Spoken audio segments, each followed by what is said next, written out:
you know what? Movies were pretty much humming along in the 1980s. In 1989, this movie actually scored a 6.9 on IMDb. No respect. But in 1989, it made $40.5 million. It was the 32nd ranked movie that year. 92% of Google users like this movie, and it's a 78% on Rotten Tomatoes. It is an epic from 1989. Keanu Reeves. Bill and Ted's Excellent Adventure. Thank you. Kendra's Bad Movie Review. Bill and Ted's Excellent Adventure. So, yes, branching out on what we do for Bad Movie Review.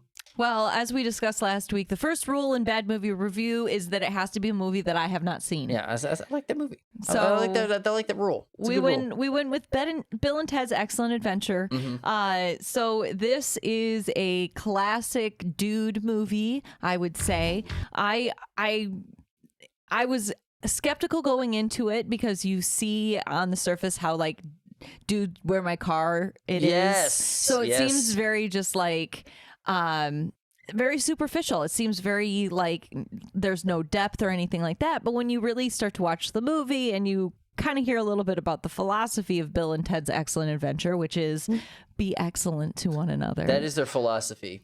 Yes.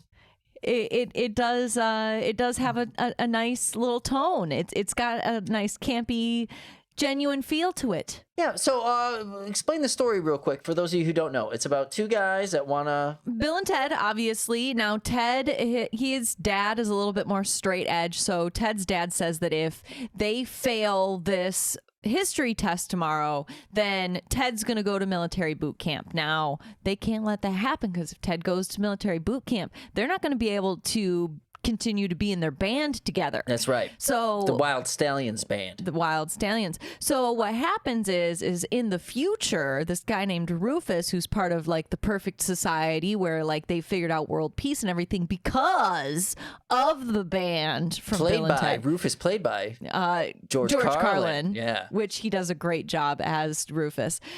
So he comes back to the past to make sure that they pass their history test so that way they can make the band and then world peace can be achieved. So basically they get a little time travel machine. It looks like a telephone booth, which can I just say it's been done, friends. But telephone booth. What? Doctor Who. Okay, yes. Doctor Who also has a time traveling telephone booth. That's right. Okay. And they did that first. Doctor Who was definitely first. They did. All right. So this film, you get to see lots of fun historical figures in it. They've got Socrates, Joan of Arc, Socrates. Yes. Socrates. Yeah. Billy the Kid, Sigmund Freud, Beethoven, Genghis Khan. They have Abraham Lincoln.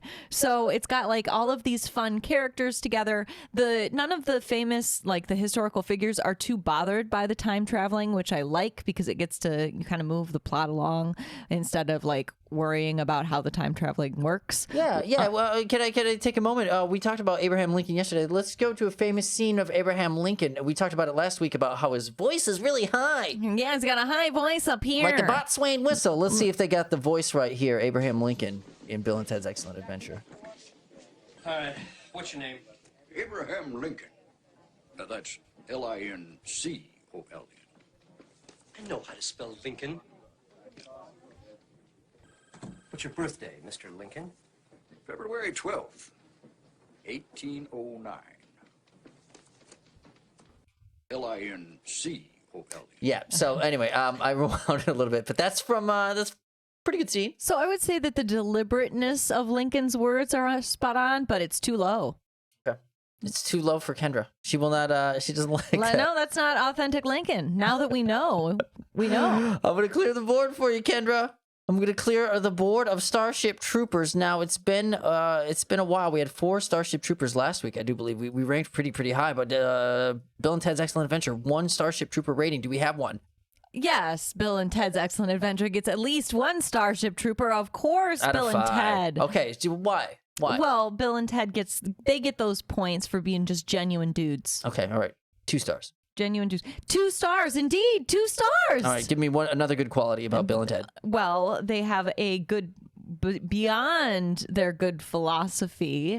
I would say that the interactions between the characters are quite funny. It is funny. Because they're dude bros. 3 stars.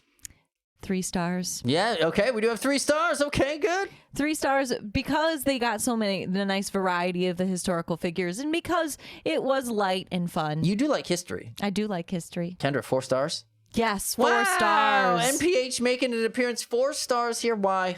Come on, 4 stars. 4 to 5 at least, but why 4? Really, because there's nothing more poetic than their philosophy, which I think that we could all just to learn from and take to heart, which is be excellent to one another. Be excellent to one another. Wow, you really thought about this. I really 5 did. stars? 5? No, 5. Oh, no, okay. not 5 stars, All right. because I cannot imagine they actually learned that much. They had to have they just kidnapped the people near the end. They weren't even really talking to the historical figures. Well, They're just like, all right, get in the phone booth. How this actually came up, Bill and Ted's Excellent Adventure, they're doing a part 3. They're doing a part 3. Keanu Reeves is signed up to do so it's in the works. So Yes, confirmed. Yeah, all right. So now you know Bill and Ted's Excellent Adventure. So that's kind of a watch, right? Yeah, I would say that it's worth a watch. I mean, and it's also considered a classic film, and I think that it's got a really strong performance by George Carlin. So it's worth your time, especially before the third one comes out.